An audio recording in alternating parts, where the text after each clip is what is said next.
Welcome to मिसाल today. मैं फिर अंजनदास हाजिर हूँ।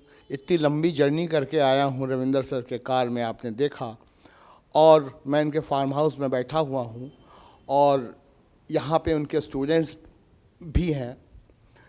मैं आपको कुछ इससे पहले कि उनका परिचय देके उनको बुलवाऊँ, थोड़े दो चार बातें मैं कहना चाहूँगा कि ये जो हमारा भारतीय संगीत है, जैसे कि वादन गायन नृत्य संपूर्ण होता है, मगर ये जो वाद का जो परिचय मैं आपको देने जा रहा हूँ, ये भारत के मुनि नाट्यशास्त्र 200 ईस्वी BC बिफोर क्राइस्ट और 200 ईस्वी AD after death of Christ, इसको जो है हमारे वाद्य यंत्रों को 4 भागों में बांटा गया है: अनुवादवाद, घनवाद, तत्ववाद और सुशिरवाद। अनुवादवाद में हमारे चमड़े से बने हुए आकार के जितने तरह के वाद्य हैं, उनके ऊपर, तालवाद भी इसको कहते हैं, उनके ऊपर जो है ये इस श्रेणी में रखा गया है, जितने से तबला हो गया, पखावज हो गया, और भी जितने चमड़े से मढ़े हुए चीज़ें हैं उसको रखा गया है। इसके बाद आता है घनवाद, जो ठोस धातु के बने होते हैं, जैसे मंजीरा हो गया, और भी बहुत सारे इंस्ट्रूमेंट हैं जो धातु के बनते हैं, उनको बजा के कंपन करके उसमें से ध्वनि निकलती है। हमारा तीसरा आता है सुशिरवाद, जिसको हवा से या फूंक कर बजाया जाता है। और चौथा हमारा जो है वाद्य है वो है तत्ववाद, जिसके बारे में हम बात करना चाहेंगे। हमारे पिछले एपिसोड में भी मैं मिला था रविंदर जी को, आपको दिखाया था रविंदर सर को उनके गायन शैली पे। ये तत्ववाद में भी बहुत अच्छे माहिर है, इन्होंने कई स्टूडेंट्स तैयार किए हुए हैं और जो प्रोफेशनली बजा रहे हैं। इस क्षेत्र में ये 40 साल से लगे हुए हैं गायन और वायलिन वादन में। इनका जो है रविंदर वायलिन के नाम से भी बुलाया जाता है। इनका फेसबुक, इंस्टाग्राम में रविंदर वायलिन के नाम से जो है इनका अपना अपलोड किया हुआ आप इनके प्रोग्राम्स देख सकते हैं। अब मैं बताऊं, 12 सदी में यूरोप ने भी हमारे ही वाद्य यंत्रों के विभाजन के तौर पर उन्होंने किया। जैसे अनावद्यवाद, तालवाद को मेम्ब्रानो फोन्स के नाम से बोला जाता है, घनवाद को ऑटो फोन्स के नाम से बोला जाता है, तत्ववाद जो तारवाद है उसको कॉरेडोफोन्स के नाम से बोला जाता है, और फूंकने वाले सुशिरवाद को एरोफोन्स के नाम से बोला जाता है। अब मैं जो हूँ स्वागत करता हूँ मिसाल टुडे में दोबारा हमारे तत्ववाद के लिए। रविंदर सर, आपका बहुत बहुत स्वागत है। नमस्कार, बहुत बहुत आपको भी बधाई। सर, पुराना तो बड़े अच्छे कमेंट्स आए हैं, आपके शिष्य वगैरह भी अभी बैठे हुए हैं सामने। जी हाँ। आपने काफ़ी मेहनत किया और वायलिन में तो आपने बिल्कुल कमाल कर दिया। आपके गाने वाले तो गा ही रहे हैं, वायलिन वाले भी कमाल कर रहे हैं। हाँ, बस कोशिश करता रहता हूँ कि बच्चे सीखें ज़्यादा से ज़्यादा। सर, ये आपकी बड़ी महानता है कि तत्ववाद में आपने वायलिन को ही क्यों चुना? वायलिन मुझे बचपन से बहुत, इसका साउंड मुझे बहुत पसंद आता था। जब भी कोई गाना सुनता था मैं, और उसमें जब भी कोई वायलिन का पीस बजता था, मुझे एकदम से अट्रैक्ट करता था कि ये कौन सा इंस्ट्रूमेंट है। मुझे पता नहीं था ये क्या है। फिर मैंने उसके बारे में जानकारी की तो पता चला ये वायलिन है। फिर मैंने वायलिन कैसे सीखें, कहाँ सीखें, फिर पता किया। फिर मैंने भातखंडे में 93 में मैंने ज्वाइन किया, वायलिन सीखना स्टार्ट किया था। अच्छा, आपके गुरुजी का ज़रा नाम बताइएगा। मेरे गुरुजी श्री गोपाल चंद नंदी जी हैं। ये भातखंडे से रिटायर हो चुके हैं, 20 साल पहले रिटायर, अभी भी हैं वो। आप तो उनके बहुत प्रिय शिष्य थे और आपने शील्ड वगैरह जीता है, और कभी आप हमेशा फर्स्ट रहे हैं अपने बैच में या अपने क्लास में, और जितने भी लोग हैं वो आपको कभी पिछाड़ नहीं पाए। क्या ये सच कह रहा हूँ मैं? हाँ, काफ़ी। मैं 4-5 बार मैं विनर हुआ, फर्स्ट प्राइज़ ही आता था मेरा। काफ़ी लोग कोशिश करते थे कि सेकंड आ जाए रवीन, लेकिन ऊपर वाले की दुआ थी कि जब भी कंपटीशन में बैठता था तो फर्स्ट प्राइज़ ही आता था मेरा। अच्छा रविंद्र सर, एक बार बताइए थोड़ा वायलिन के बारे में, थोड़ा इसका इतिहास या विस्तार में थोड़ा बताइए। मुझे जहाँ तक लगता है ये विदेशी इंस्ट्रूमेंट है। अब आपने बहुत ही ऐसा क्वेश्चन पूछा है कि इसके बारे में। अब ये वायलिन है यहाँ पर, अब देखिए वायलिन का ये हिस्सा अगर आप देखें तो ये मोर जैसा लगता है ना, मोर। बिल्कुल आप सही कह रहे तो मोर तो हमारे ख्याल से हिंदुस्तान का ही पक्षी है, हैं। राष्ट्रीय पक्षी। पक्षी है। तो अगर ये मोर जैसा है तो ये विदेशी कैसे हो सकता है? और कहते तो लोग बाग ये हैं कि वायलिन विदेशी है। हाँ, लेकिन ये अगर एक्चुअली इसका नाम हिंदुस्तान में शायद बहुतों को नहीं पता होगा, इसका नाम हिंदुस्तान में बाहुलीन है। बाहुलीन। बाहुलीन, क्योंकि हम इसको बाहों में यूं रख के और बाहों में लीन करके बजाते हैं। इसका बहुत पुराना नाम है बाहुलीन। तो आपने बिल्कुल रिसर्च वाली बात कर दी आप, वाकई सर। जी, तो इसका नाम बाहुलीन है। ये एक्चुअली ये हिंदुस्तान का इंस्ट्रूमेंट है। बाद में ये विदेशों में पॉपुलर, विदेशों में हुआ पॉपुलर, ये विदेशों में हुआ। हिंदुस्तान में पॉपुलर उतना नहीं हो पाया। फिर हिंदुस्तान से कभी ये विदेश गया होगा, फिर वहाँ से ये हिंदुस्तान फिर वापस आया और फिर लोग बजाने लग गए यहाँ पर। जी। तो अगर हम इतिहास में जाएं तो इसको बाहुलीन के नाम से जाना जाता है। वैसे इसके बहुत से नाम हैं, कोई बेला कहता है, कोई वायला कहता है, सैलो भी होता है, इसका बड़ा रूप होता है, सैलो होता है। लेकिन इसको हम देखिए, आप खुद ही, मैं जो बता रहा हूँ कि बाहों में यूँ ले करके और ये होकर बजाया जाता है, बाहों में लीन करके बजाना। इसलिए इसको हम तो हिंदुस्तानी ही मानते हैं। चलिए साहब, इसमें तो बिल्कुल आप टीचर हैं, बिल्कुल आपने बहुत अच्छी जानकारी दी है। अच्छा ये बताइए, आपने कई फिल्मों में बजाया जी। आपके पीसेस फिल्मों में, गानों में बजते हैं। हाँ, मैं लखनऊ दूरदर्शन से बजाता रहा, ऑल इंडिया रेडियो से बजाता रहा, और जनाब अहमद हुसैन, मोहम्मद हुसैन के साथ में रिकॉर्डिंग में बजाया, बड़े बड़े आर्टिस्ट के साथ, फनकारों के साथ बजाता रहा।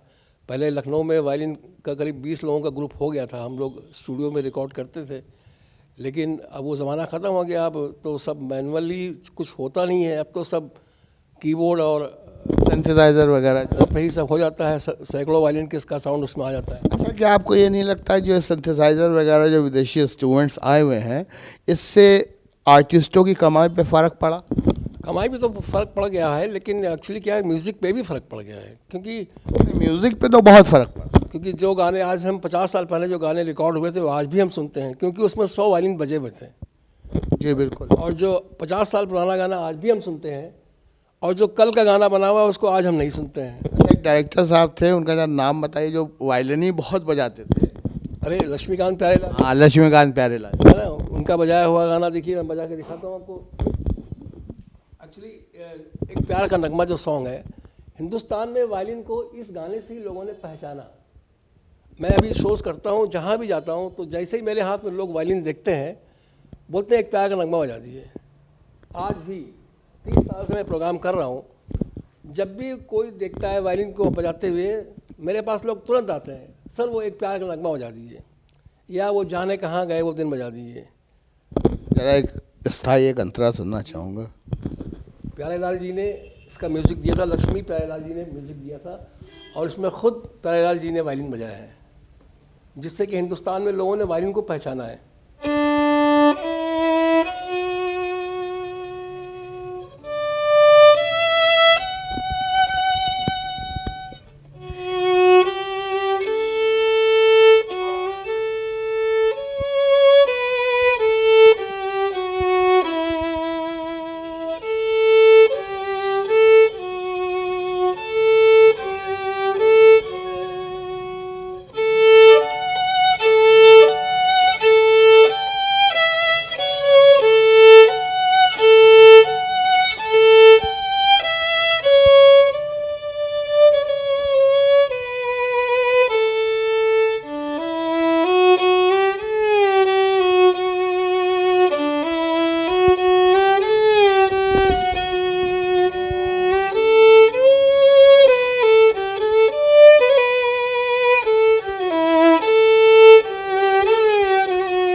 क्या बात, बहुत खूब, सही बात, बहुत ही खूबसूरत।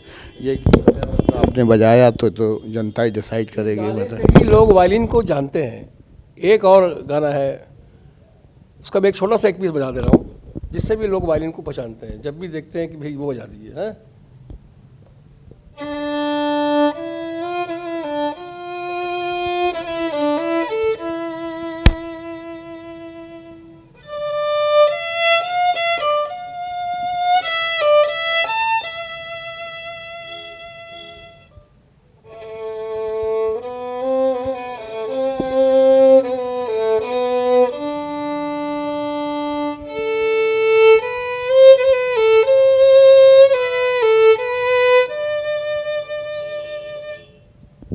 क्या बात जान गया होंगे कौन सा गाना है। जी।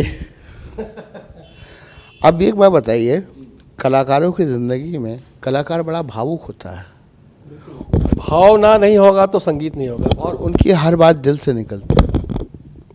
दिल में कोई खांचा रहे तो कलाकार बन ही नहीं सकता।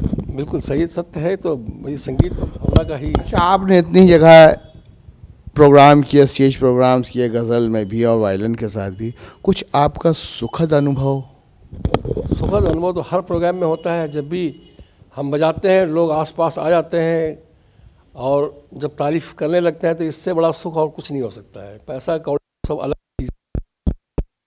अच्छा, इतने सालों में आपका कोई यादगार एक ज़बरदस्त कोई दुखद अनुभव अगर हो तो, भगवान करे ना हो, मगर आपसे पूछ रहा हूँ, अगर बताना चाहें तो। नहीं, मैं ज़रूर बताऊंगा। एक प्रोग्राम था मेरा लखीमपुर, एक इंटीरियर में प्रोग्राम था और वहाँ पर मई का महीना था वो, और गेहूं के खेत कटे हुए थे और एक बहुत बड़े मैदान में एक प्रोग्राम था। कम से कम वहाँ पर 1 लाख पब्लिक थी। 1 लाख। चारों तरफ बड़े बड़े आम के पेड़ थे, मतलब आम के पेड़ों पे आदमी लदे हुए थे, चढ़े हुए थे।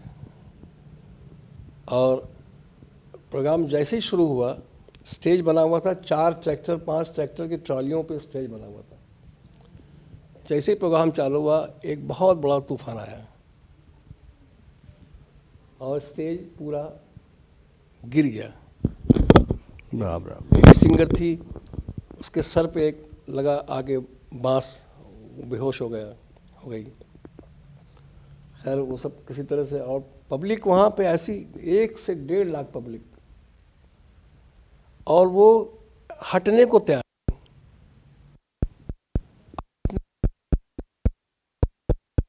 दोबारा स्टेज पे नहीं चढ़ेंगे। और जो ऑर्गेनाइजर था वो मेरे हाथ जोड़ने लगा कि अब क्या करें बताइए। और बड़ी दयनीय, क्या कौन सा शब्द कहूँ। फिर मैं और मेरा एक अनाउंसर थे और एक तबला वाले, हारमोनियम तबला और एक अनाउंसर स्टेज में बैठ गए और इतनी ज़ोर की हवा चल रही थी। फिर गज़लें शुरू की हमने वहाँ पे, गज़ल का ही प्रोग्राम था वो। फिर अब पब्लिक और पैसा चलने लगा, लेकिन इतनी तेज़ रफ्तार में हवा चल रही थी और वो धूल भरी हवा। जब हम गाने के लिए जैसे ही हम मुंह खोलते थे तो मेरे मुंह में बालू भर जाती थी। बाप रे बाप। अब गाएं तो कैसे गाएं, मतलब वो, लेकिन फिर भी हिम्मत नहीं आ रहे। जी। और कम से कम 1.5 घंटे आंखों में सब बालू भर गई थी, लेकिन 1.5 घंटे तक प्रोग्राम चलाया किसी तरह, और पब्लिक हटने को तैयार नहीं, कोई जाने को तैयार नहीं। और वाह वाह वाह वाह, और पैसा भी ऊपर से गिर रहा है।